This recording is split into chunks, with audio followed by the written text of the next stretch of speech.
ಭಾಳ ವಿಶೇಷವಾದ ಕಾರ್ಯಕ್ರಮದಲ್ಲಿ ನಾವು ನೀವೆಲ್ಲ ಪಾಲ್ಗೊಂಡಿದ್ದೀವಿ. ಶರಣರ ಜಾತ್ರೆ ಅದ್ಭುತ ಮತ್ತು ಅಪರೂಪ. ತಾವೆಲ್ಲ ಈ ಜಾತ್ರೆಯ ಸವಿಯನ್ನು ಪ್ರತಿ ವರ್ಷವೂ ಕೂಡ ಸವಿತಾ ಬರ್ತಾ ಇದ್ದೀರಿ. ನಿಜಕ್ಕೂ ನಾವೆಲ್ಲ ಶರಣರ ಅಂಗಳದಲ್ಲಿ ಪಾದವಿಟ್ಟಾಕ್ಷಣ ಕೈಲಾಸದ ಅವ ವ್ಯವಸ್ಥೆಯನ್ನು ನೋಡ್ತೀವಿ. ಕೈಲಾಸದ ಅಂಗಳದಲ್ಲಿಯೇ ನಾವೆಲ್ಲ ಸೇರಿದ್ದೇವೆ ಅನ್ನುವ ಭಾವನೆ ಬರುವ ಹಾಗೆ ವ್ಯವಸ್ಥೆ ನಮಗೆಲ್ಲ ಕಂಗೊಳಿಸ್ತಾ ಇದೆ. ಇಂಥ ಅದ್ಭುತವಾಗಿರುವಂಥ ಕಾರ್ಯಕ್ರಮದಲ್ಲಿ ತಾವೆಲ್ಲ ಪಾಲ್ಗೊಂಡು ಶಿವನುಡಿಗಳನ್ನು, ಶರಣರ ನುಡಿಗಳನ್ನು, ಅನುಭವದ ನುಡಿಗಳನ್ನು ಕೇಳ್ತಾ ಕೇಳ್ತಾ ಬರುವಂಥವರಾಗಿದ್ದೀರಿ. ಅದರಲ್ಲಿವತ್ತು ಪ್ರವಚನ ಮಂಗಲೋತ್ಸವ.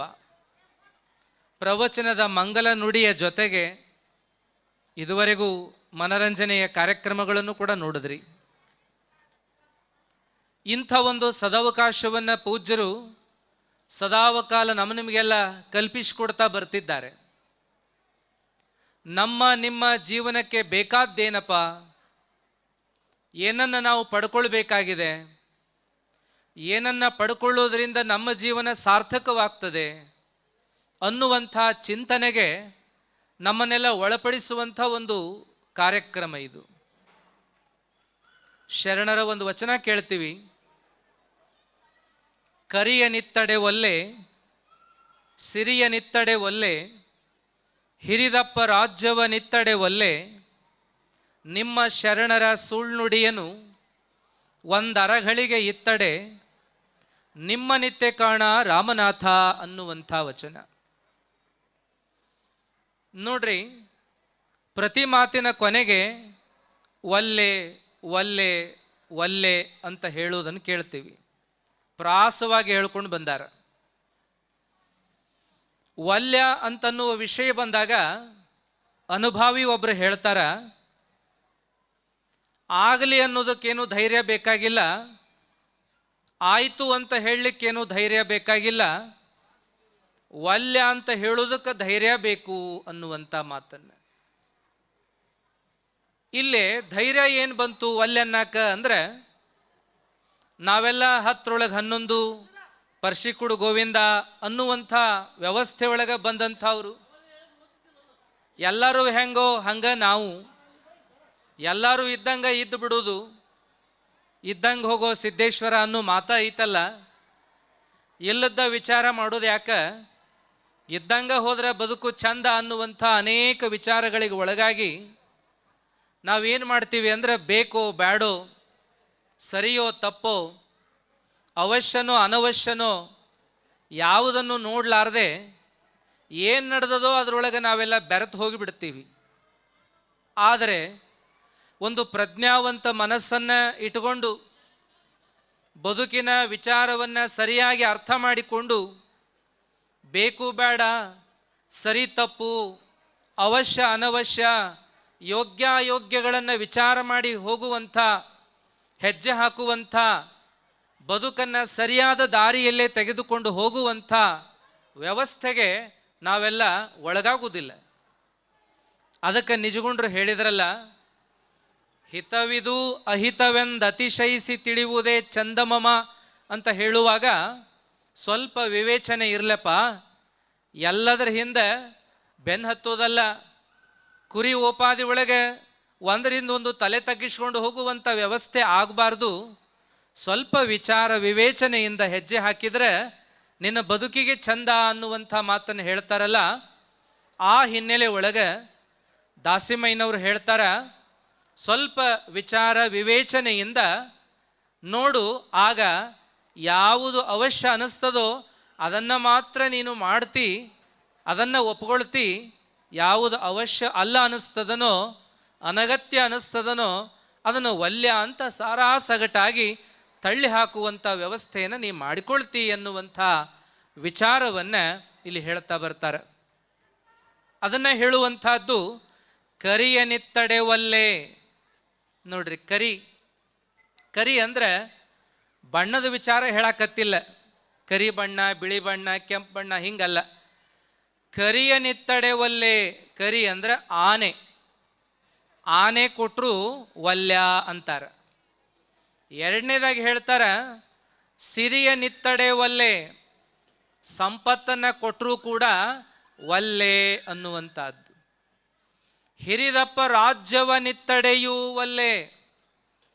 ಆನೆ ಅಲ್ಲ, ಸಂಪತ್ತಲ್ಲ, ರಾಜ್ಯವನ್ನೇ ಕೊಡ್ತೀನಿ ಅಂದರೂ ಕೂಡ ಒಲ್ಲೆ ಅನ್ನುವಂಥ ಮಾತು ಹೇಳ್ತಾರೆ. ಈ ಮಾತು ಹೇಳಕ್ಕೆ ಯಾರಿಗೆ ಸಾಧ್ಯದ ನೋಡ್ರಿ? ನಿಮಗೆ ಸಾಧ್ಯ ಆಗ್ತದ? ಆನೆ ಕೊಟ್ರೆ, ಸಂಪತ್ತು ಕೊಟ್ರೆ, ರಾಜ್ಯವನ್ನು ಕೊಟ್ರೆ ಒಲ್ಲೆನ್ನುವ ಧೈರ್ಯ ನಾವು ಮಾಡ್ತೀವೇನು? ಮಾಡಕ್ಕೆ ಸಾಧ್ಯನೇ ಇಲ್ಲ. ಮಾಡೋರು ಯಾರು ಅಂದರೆ ಸತ್ಯವನ್ನು ತಿಳಿದವರು, ಶರಣರ ಹಾದಿ ಹಿಡಿದವರು. ಅಂಥವರು ಮಾತ್ರ ಇಂಥದ್ದನ್ನೇ ವಲ್ಯ ಅಂತ ನಿರಾಕರಣೆ ಮಾಡ್ತಾರೆ. ಕರಿಯ ನಿತ್ತಡೆ ಒಲ್ಲೆ, ಸಿರಿಯ ನಿತ್ತಡೆ ಒಲ್ಲೆ, ಹಿರಿದಪ್ಪ ರಾಜ್ಯವ ನಿತ್ತಡೆಯೂ ಒಲ್ಲೆ. ಯಾಕೆ ಒಲ್ಲೆ ಅಂತಾರಂದ್ರೆ, ನಿಮ್ಮ ಶರಣರ ಸುಳ್ನುಡಿಯನು ಒಂದರಗಳಿಗೆ ಇತ್ತಡೆ, ನಿಮ್ಮ ನಿತ್ಯ ಕಾಣ ರಾಮನಾಥ ಅಂತ ಹೇಳ್ತಾರೆ. ಎದಕ್ಕೆ ಆನಿ ವಲ್ಯ, ಸಂಪತ್ತು ವಲ್ಯ, ರಾಜ್ಯ ವಲ್ಯ ಅಂತಾರಂದ್ರೆ, ಇದಕ್ಕಿಂತಲೂ ಮಿಗಿಲಾದದ್ದು ಏನಾದರೂ ಒಂದು ಅವರಿಗೆ ಸಿಕ್ಕಿರಬೇಕಲ್ಲ, ಅಥವಾ ಇದಕ್ಕಿಂತಲೂ ಮಿಗಿಲಾದದ್ದಂತ ಏನೇನಾದರೂ ಅವರಿಗೆ ಬೇಕಾಗಿರಬೇಕಲ್ಲ. ಅದು ಏನು ಅಂತ ಕೇಳಿದರೆ ಅವ್ರು ಹೇಳ್ತಾರೆ, ನಿಮ್ಮ ಶರಣರ ಸುಳ್ನುಡಿ, ನಿಮ್ಮ ಶರಣರ ಅನುಭವದ ನುಡಿ, ನಿಮ್ಮ ಶರಣರ ಅಂತರಂಗದ ನುಡಿ, ನಿಮ್ಮ ಶರಣರ ಆತ್ಮದ ನುಡಿ, ನಿಮ್ಮ ಶರಣರ ಸಾಧನೆಯ ಸಿದ್ಧಿಯ ನುಡಿ, ಅದೊಂದನ್ನು ನನಗೆ ಕೊಟ್ಟರೆ ಆನೆಯೂ ಬೇಡ, ಸಂಪತ್ತು ಬೇಡ, ರಾಜ್ಯವೂ ಕೂಡ ಬೇಡ ಅನ್ನುವಂಥ ಮಾತನ್ನು ಹೇಳ್ತಾರೆ. ನೋಡ್ರಿ ಎಂಥ ಮಾತು. ತಕ್ಕಡಿ ಒಳಗೆ ಒಂದು ಕಡೆ ಶರಣರ ಮಾತುಗಳನ್ನಿಟ್ಟು, ಒಂದು ಕಡೆ ಆನೆಯನ್ನಿಟ್ಟರು ಏನಾಯ್ತಪ್ಪ ಅಂದರೆ ಶರಣರ ಮಾತಿನ ತೂಕವೇ ಹೆಚ್ಚಾಯಿತು. ಒಂದು ಕಡೆ ಶರಣರ ಮಾತು, ಮತ್ತೊಂದು ಕಡೆ ಸಂಪತ್ತನ್ನು ಇಟ್ಟರೂ ಕೂಡ ಶರಣರ ಮಾತಿನ ತೂಕವೇ ಹೆಚ್ಚಾಯಿತು.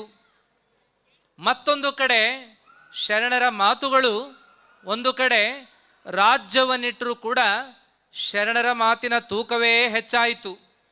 ಅಂದರೆ ಶರಣರ ಮಾತಿನ ಕಿಮ್ಮತ್ತು ಎಷ್ಟಿರಬೇಕು ಅಂತೇಳಿ.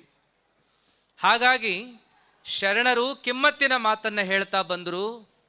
ಆ ಮಾತನ್ನು ಯಾರು ಕೇಳ್ತಾರೋ, ಆ ಮಾತನ್ನು ಯಾರು ಅನುಸರಿಸ್ತಾರೋ, ಆ ಮಾತಿನಂತೆ ಯಾರು ಬದುಕನ್ನು ರೂಪಿಸಿಕೊಳ್ತಾರೋ ಅವರ ಬದುಕಿನ ಕಿಮ್ಮತ್ತು ಕೂಡ ಹೆಚ್ಚಾಗುವ ಹಾಗೆ ಮಾಡ್ತಾರಲ್ಲ, ಅಂಥ ಶರಣರ ಮಾತಿಗೆ ದೇವರೇ ನೀನು ಕೂಡ ನನಗೆ ಬೇಡ ಅನ್ನುವಂಥ ಮಾತನ್ನು ದಾಸಿಮಯ್ಯನವರು ಹೇಳ್ತಾ ಬರ್ತಾರೆ. ಹಾಗಾಗಿ ಶರಣರ ಮಾತಿನ ತೂಕ ಎಂಥದ್ದು ಅಂದರೆ ದೇವರನ್ನು ಮೀರಿಸುವಂಥದ್ದು.